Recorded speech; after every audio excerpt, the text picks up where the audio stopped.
It is great to be with you all. I bring you greetings from the warm and sunny Minnesota. Do you know at my house today it is warmer than it is here now? What's up with that? I thought I'm coming to SoCal to get a little last bit of summer before winter hits Minnesota. Really would have appreciated it. So if you could all bring out the sun, that would be helpful. Those of you who live here, I would really appreciate it. But it is great to bring you greetings from the birthplace of the pro-life movement in Minnesota. If you want to hear more about that later, come and talk to me at my table. I'll be happy to share some of those stories. But you all have an opportunity to do something different after this conference. You all have an opportunity to go back to your campuses, to go back to your communities, to go back to a church youth group, a high school or a college, and make a real difference. And what we're providing you this weekend is the chance to be equipped to do that work in a better way than you've ever done it before. I work for a group called Human Life Alliance. We create pro-life educational materials designed to help you reach out to your peers, young or old, but particularly students. So we're here to serve you. So my question to you today is, you're pro-life. So what? What do you do about it? We know you're doing some things, right? You might talk to a friend. But if you're on a campus and you're in a club, are you part of one of those clubs that says, oh, I wish people would come to our meetings. Nobody ever comes to our meetings. I have a meeting and people don't show up, just like Lila said last night, correct? Do you spend more time worrying about what you're doing than actually doing? That's our biggest mistake in the movement. Instead of being worried about what we do, now is the time we go out and do it. And there are groups like Human Life Alliance that are designed to help you do your work. What are the things we can do on campuses and in our communities to share the pro-life message? There are a bunch. Many of you probably know about GAP, the Genocide Awareness Project. These programs where we put the big graphic pictures of aborted babies out there for people to see so they will come and discuss with us what we believe. It tweaks their conscience. Somewhere deep inside them, it gets them.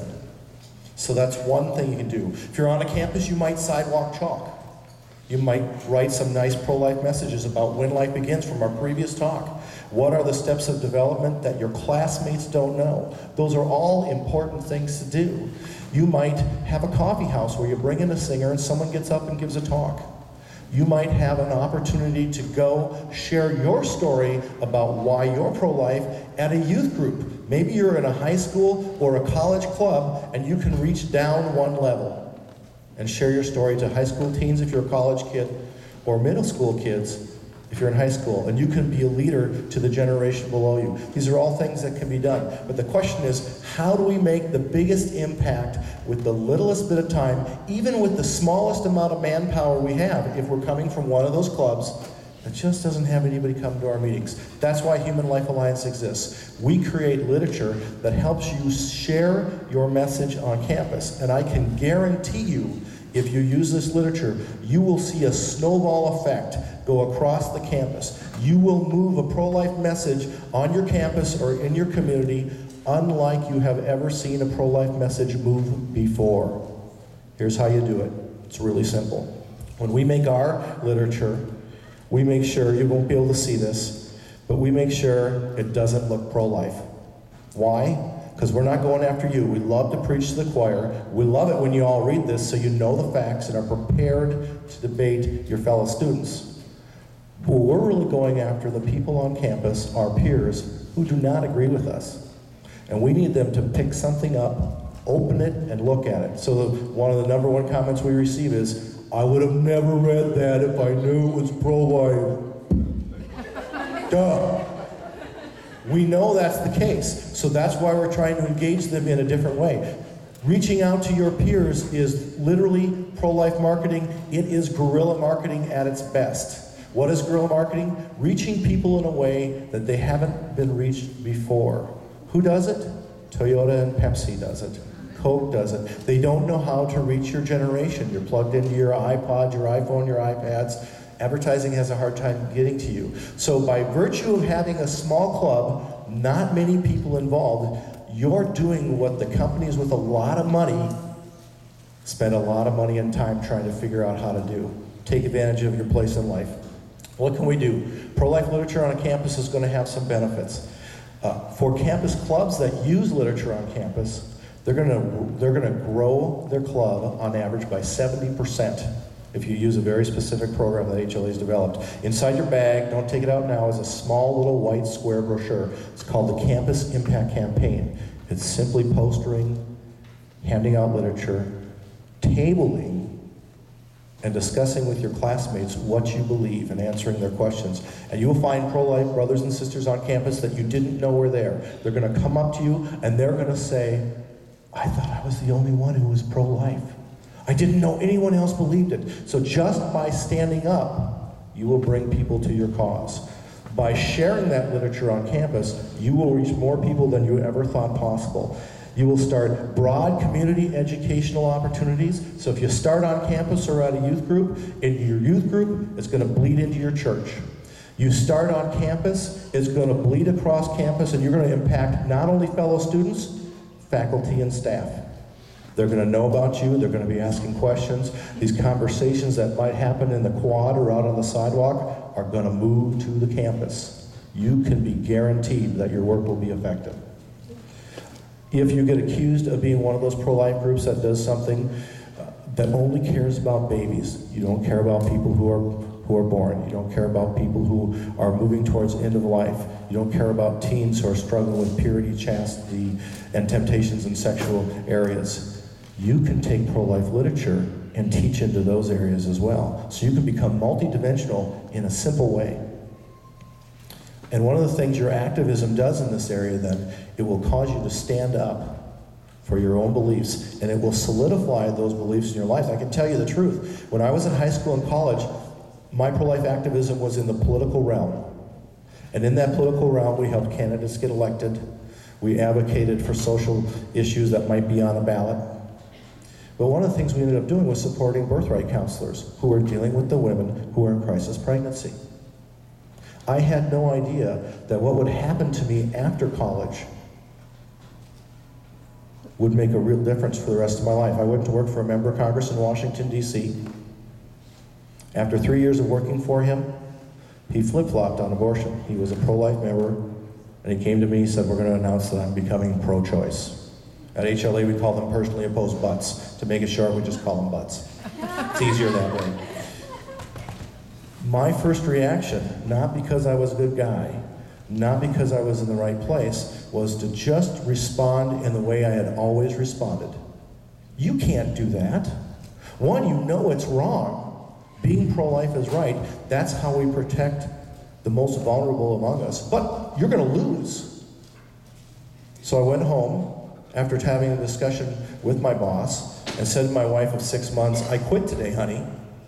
She was really excited. She was working at the lowest paying school in the area, so we had no money for sure. And I didn't make that decision out of a bold and courageous stand. I made that decision out of it's what I had done before. I had just taken step after step after step of having a belief and doing the right thing in the place I was in life. And it took me on a wild and crazy adventure. Took me on a relationship with my wife as a husband, brought me children, brought me jobs, brought me into the pro-life movement full-time eventually, so it was great. So if you want to use literature, if you want to discuss with your peers what's going on in a day-to-day world from a pro-life point of view, that's what it will do for you. It will not only help convert their hearts and change their minds, it will solidify in you your beliefs, and those beliefs will show up in your actions for the rest of your life. And now is the time to do that when you're a student, so embrace it. So what happens if you use literature from HLA and from other great pro-life groups? You will literally save lives. I remember the first time I picked up a phone from a young woman who called our office. My job is not actually campus outreach. I do some of the business and fundraising and do campus outreach for fun. She said, I've been looking for you for 2 years. 2 years ago, I was pro-life and got your information, and I stuck it in my backpack, almost kind of like you, tried not to take some information, Christina. She said, so I stuck it in my backpack. I knew I was pro-life. I knew I did not need to read your information. I got back to my dorm room. I put it in my closet. I went home that summer, moved all my stuff into my closet. But surprise, surprise, I found myself pregnant. And which, again, This is the one thing in the world we shouldn't be surprised about. We know how babies happen, right? Is there anybody who doesn't know how babies happen in the audience? You do know, don't you? Okay, very good. So it's not a surprise. But she said, I used your material to convince my mother that I didn't need to have an abortion, because her mother was pushing for an abortion. So you will literally save lives by passing out literature. You will help those kids stand up to parents and professors who don't know the arguments and have a belief that's uninformed. You will help other groups do their pro-life work by handing out literature. Because when our literature goes out, sure enough in your area, some young woman is going to take that literature into a crisis pregnancy center and say, I'm pregnant and I don't know what to do. You're going to drive them to the people that serve and care. You will help begin post-abortive healing. Because young women who have aborted, or older women who have aborted their children, will read the articles that you're handing out, and they will make sure that they seek healing after we stir that back up again. So it's really important. And ultimately, this work is really about saving souls, even though when you look at HLA's literature, it is not something that pushes our faith or our politics. It just pushes the humanity of the preborn child and the gruesome realities of abortion. But you will save souls in the long term. So that's what we do. My challenge for you today is this. Think about doing something big, bold, hairy, and audacious on your campus. What can reach the most people possible? I can tell you that if you hand out just 100 pieces of literature, of HLA's literature on your campus, you will touch 500 students. You do 1,000, it'll be 5,000. That's well above the advertising industry standard. And you will do some things quickly here. For students who read these publications, 71% of student readers come to believe abortion takes a life or kills a preborn child. For those who found abortion troubling, you will move the needle from 37% up to 63% just by reading HLA literature. Young people who said they believed abortion should be legal for any reason at any time decreases from 31% on campus to 23%. Just by sharing pro-life literature as a tool, you will make a difference. And 10% of the hardened pro-choice or pro-abortion people on campus will choose to become pro-life, and their hearts will change just by reading some literature you hand to them.